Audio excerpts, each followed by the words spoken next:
There's so much to talk about now, and I think what's great is that we've got a whole day together, and obviously beyond that, and so much of what you said, Jan, resonates with my research, but in a slightly different way. So mine is very much around storytelling and narrative as well.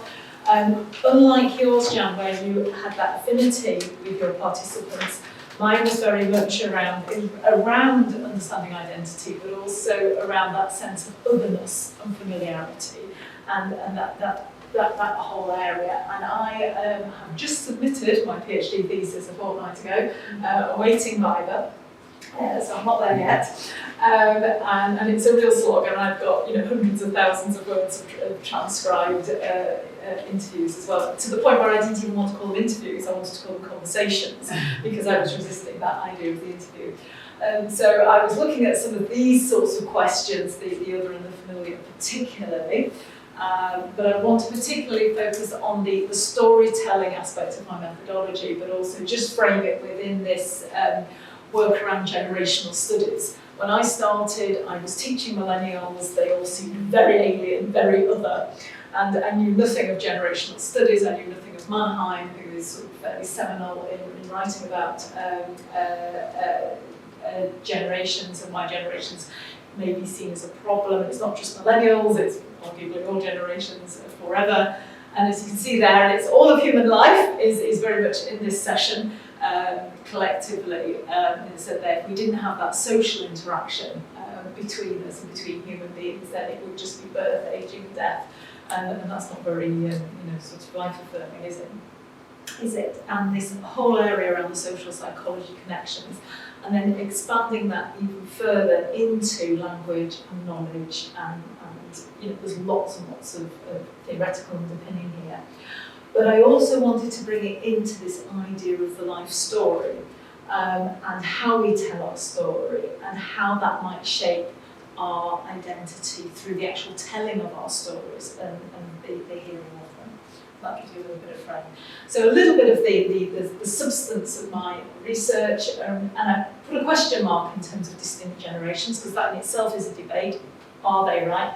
Howe and Strauss, much maligned, much criticised, and this is just an extract of their very American, USA-centric list of generations. But of course, a lot of these have become sort of ingrained in common cultural parlance. We talk about baby boomers, we talk about millennials, and the millennials arguably born roughly between early 80s and I would say 2005 is probably a little bit late compared to other people who've commented about that, but we're talking about that group. I've gone right back to the Gilded generation. I'm fascinated with the Sky Atlantic TV series at the moment called The Gilded Age. If you can access that and haven't checked it out, it is quite fascinating. I'm going to cross-reference that in a moment.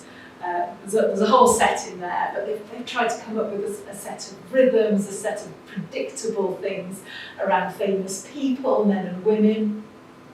I'm not convinced that they are the Sarah Palin. She was only around for a little while, wasn't she? She wasn't really that significant. I think history will show, etc. I put in my own quote there, for my own thesis, about how I've defined what I mean by a generation. So a quick quiz, because although my conclusions are that generations may be relevant, they're not the only thing. And it's complicated. You can't boil people down to their identity based on generation. But the generation might contribute. This is going to be a very quick quiz because we don't have a lot of time for you to think about that. But any guesses on some of those? Do you recognise all of those apps and changes that have happened? When was corporal punishment outlawed in English schools? Is it outlawed? Yeah, it is now. 1990s, 70s. Yeah. When did Facebook start? Mid-90s? Was it 2005? Yeah. So, has everybody come across Grindr? Given we're in Pride. Interestingly, the gay community were ahead of perhaps the straight community in terms of dating apps. So there you go. I was very surprised that my corporal punishment wasn't fully outlawed until 2003. There was a sliding scale of private schools, interestingly, were allowed to administer corporal punishment. So there you go. So there is an argument to say a lot of these things, if you think back to the birth dates of millennials, have occurred during the time of millennials. So when we are born, arguably, does make a difference to the life we live and how we experience our life, both socially, biologically, etc. Just a little bit of background. So taking it back to the storytelling, again, my research, I'm concerned with who commands the narrative. Because a lot of the writing about millennials, both the positive and the negative stuff, has been written by non-millennials. Although I haven't referenced Marriott, it's a newspaper article, all references are at the end from this presentation, who was sort of contradicted people like Freddie, who were going, oh, these boomerang kids coming back to live with their parents and being mollycoddled and all the rest of it. They need to, grow up. And Marriott's going, just leave us alone. So there are millennial voices now emerging more publicly. But obviously we've got a lot of tensions there around this particular narrative group. That can extend beyond the millennials themselves, because maybe it's not their fault, maybe it's their parents' fault, and we've got the helicopter parents, sort of hovering over them at various levels. Where are they? Peluche et al. They take that metaphor from, the high altitude parent just scanning the horizon to the guerrilla warfare parent who's, turning up at the job interview with their millennial 30-year-old offspring and ringing the HR department when, why have you sacked little Johnny? He's a good boy, really, please keep him on his job. So you've got all of those different things. The snowplow parent clearing every path in the way of their child to be successful. So all of this is out there, whether it's right or wrong. What I wanted to do in my research is sort of reclaim the millennial voice and capture those interviews, and a little like Jan has said in her presentation, give people themselves a voice to speak and to come across various things. So these are just tasters of hundreds of thousands of words of transcripts, and just a few examples. So you've got the very mundane, what people ate for tea. There's cultural references of a particular point in time. Don't know whether this means anything to those of you maybe not growing up in the UK, whether you had crispy pancakes back in the middle of the big thing. We still had people taking 11+, even though predominantly comprehensive education was the norm. People getting £100 to go to school in sixth form because there was the educational maintenance allowance that was around for a brief period of time. But other things such as, getting on the bus and spending time with friends, to losing a parent as a teenager, and maybe their life course not being as you would predict when you enroll on a course and it doesn't quite work out. And that, again, interaction between millennial children and their parents. So plot spoiler in terms of my own story. I put family in brackets because really I did expect to find out things about family, because obviously generations, almost by definition, are evident within families. But social class, higher education and employment themes were stronger themes that have come out, and these form my thematic chapters, and I put higher education and employment together because I felt that they represented that first foray into adult exercising of agency outside of compulsory sort of sixth form A-level education. And I've got a thematic chapter on social class and on family as well. And these were some of the phrases, some of them are direct quotes, some aren't. So one of my participants, Sam, talked about not doing so well in his A-levels and being horrified that he got an E or even a U, I think, in one of his results. And he went, that's what the thick kids get. And even in his own narrative, he was separating himself out as other compared to the thick kids. He wasn't a thick kid.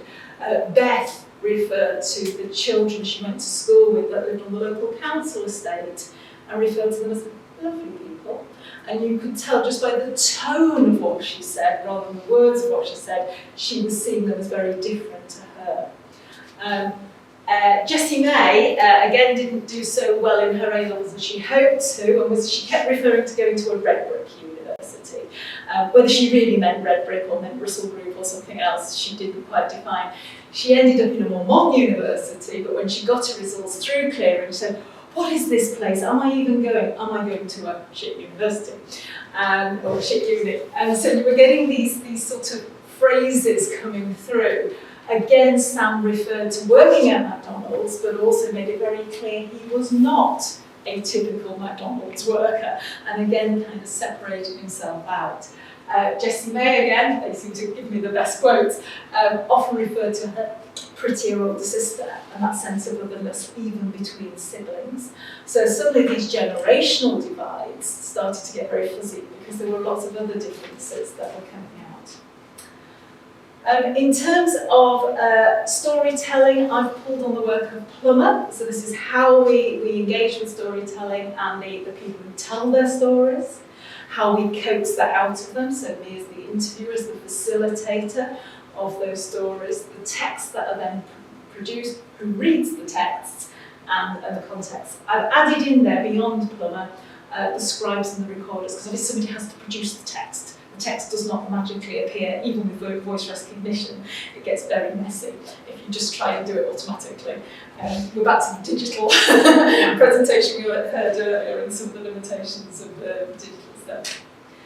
So I was very conflicted between the extent to which the spoken word, the oral storytelling, and what we hear was more important than what was written down. And Lind makes a strong case for this. She is a linguist and talks about the life story being very much around a spoken narrative. Tambuka, when I was asking the question of Peter in the keynote, particularly focused on this, and Jan, this might be something you might want to check out. Her work, it's about rhythm analysis. Have you come across her? Yeah, she is, absolutely. And she just asks one question of, I don't know the asylum seekers, but people travelling, tell me about your journey. And that was it. And then just let people talk for maybe an hour, maybe 3 hours. And I found that really quite interesting and quite sort of refreshing to come across her work. But I have looked at the work of Ricoeur as well, and obviously goes back sometime right back in the 1970s, maybe beyond.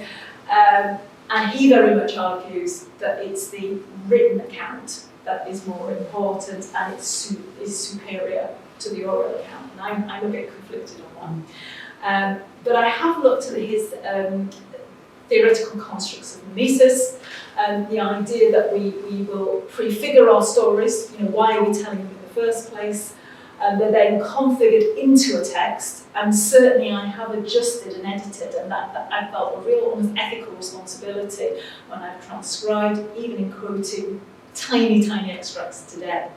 And then the refiguring, I don't think ever stops. Every time I revisit this, every time you hear it, it's being refigured in a different way. So this is always a dynamic process, which I think is really insightful. Yeah. I'll whiz through. So in terms of bringing it back to my own research, I then was conflicted between, okay, you've got all this information and you've got all these stories, but what does it mean? And what does it mean for the formation of identity? And are we constrained about where and when we are born, going back to the social class aspects as well? So I touched on habitus. We've got some quotes there about what habitus is. The first bit feels very abstract, a durable, transposable dispositions, and objective practices, it's all a bit woolly. When it comes down to how we blow our nose, I can kind of understand that and understand that it could be examples of these orientating practices, how we do things differently. And there's a couple of quotes there I put on the right-hand side in terms of Sam referring as a teenager, and his little Corsa, and going to get his hair cut, and going to the gym, driving around in his car. You just imagine all these boys at a certain age preening themselves, it's a bit like, obviously dating ritual or courtship ritual, just what was normal.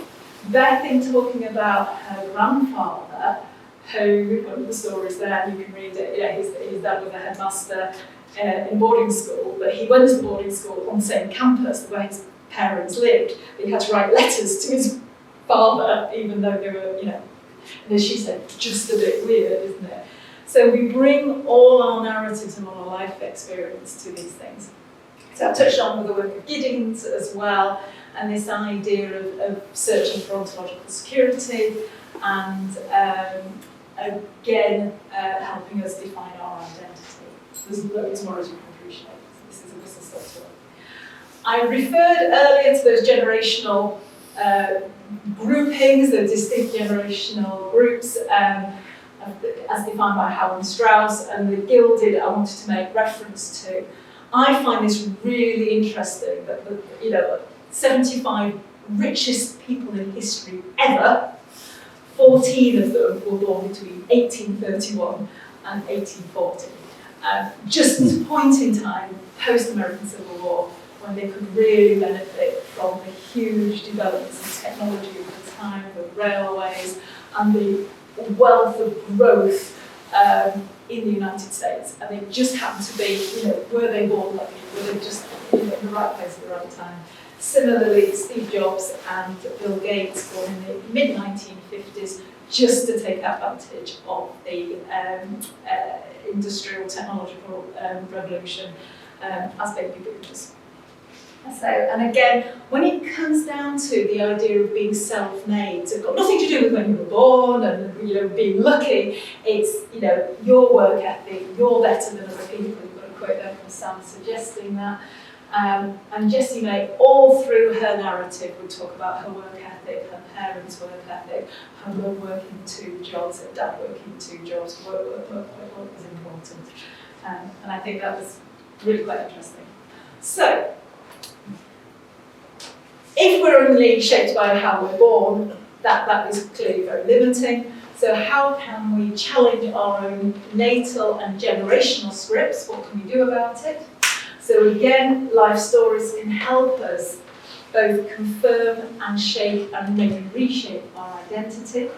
And there's various references there. And it has brought together the extent to which we can exercise agency, the role of our habitus, and the extent to which they can be both enabler and a constraint. So I've pulled up on the work also of identity work, how we work on our own identity, how we present ourselves, particularly in the workplace, but also how we regulate our identity and adjust things. Maybe we change our accent, what we wear, how we conduct ourselves, maybe we dial back on certain things. And I think that's quite interesting. I've pulled on the work of Archer around reflexivity, because she challenges a lot of Bourdieu's work in terms of what is the enabler and the constraint. So I have to talk through that in more detail. And again, picked up on the work both of Leroux, looking at the unequal childhoods, again, particularly in America, based on social class and where you were and when you're born.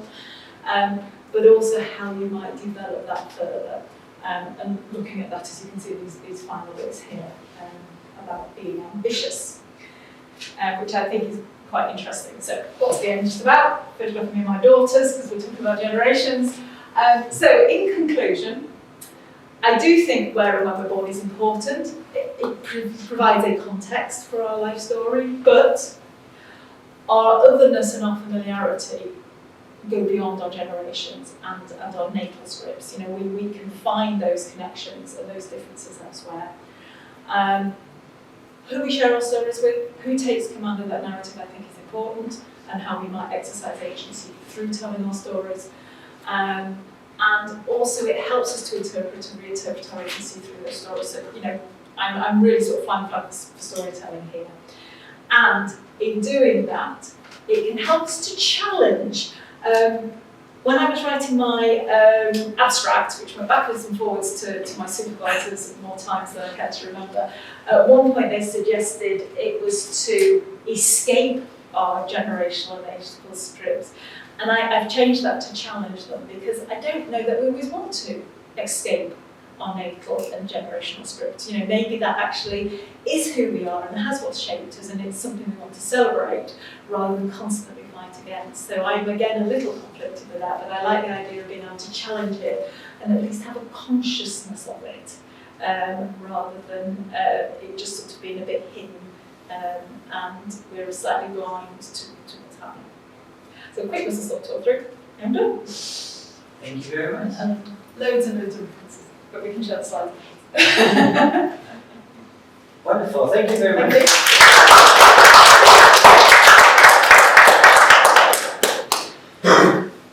Questions, comments, thoughts? I've stunned everyone to say. Or is everybody now fairly Everyone hungry? said dinner. Sorry, I'm way over time. Apologies. No worries. Yeah, go ahead. So, How bad? yeah, so have you identified any research gap for, future projects? I think there's loads for future projects. Yes, I think longitudinal studies. Originally, I was going to look at graduate trainees, because the initial millennials I encountered were on a graduate training scheme, very successful, but they wanted to be successful at everything. They wanted the best wedding, the best hen do, the best promotion, the best results on their master's degree. So I think maybe some longitudinal studies in terms of where people go and what that means. I've also wrestled with life stage versus distinct generation. It's not about being a millennial, it's about being 21 or 25. And actually, now that a lot of millennials are hitting 40, there's a whole different narrative around that.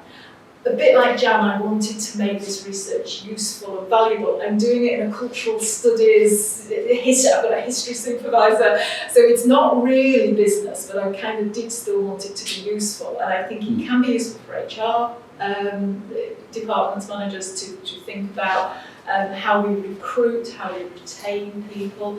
I think intergenerational working is going to be important, but actually I think it's just as important on those other aspects of otherness, such as social class. And actually it's certainly a challenge for us in a university, and our relatively new Vice Chancellor said, I think in one of his early town hall meetings, where you are born is a distinct indicator of whether you'll go to university or not. And he said that just as a fact rather than as a debate habitus agency.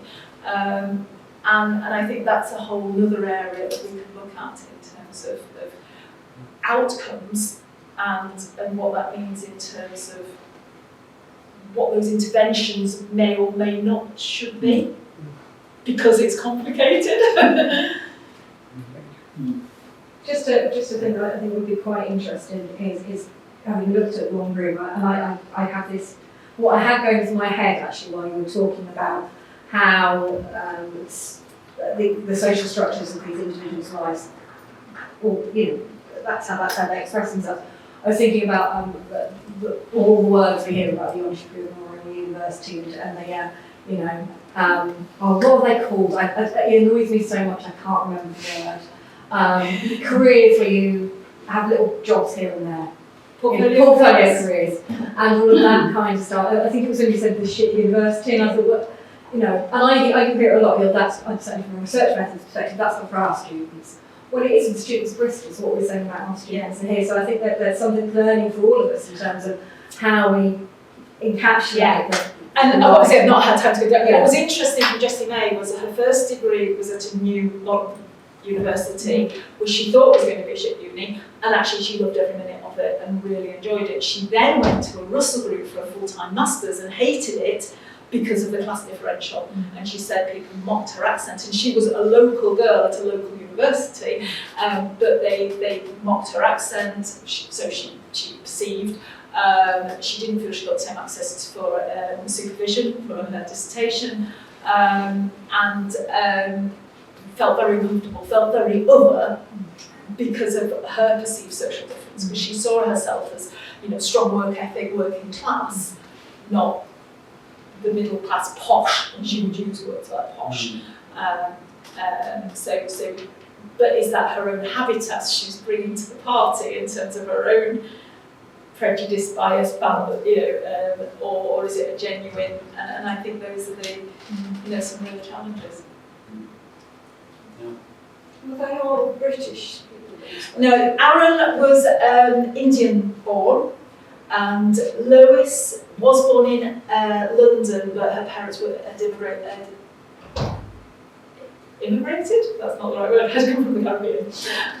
So she was first generation born in England.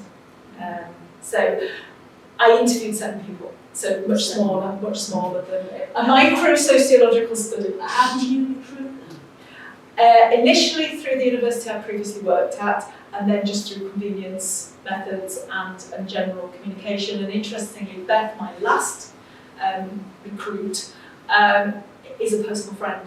So I went from these millennials being completely other to actually having affinity with millennials through other social connections. And Tambuka's done the same. She's interviewed somebody she knew as a friend, because initially I would have thought that was too close, and I'm very much my old business head would be very much, positive is objective, you've got to be the objective researcher.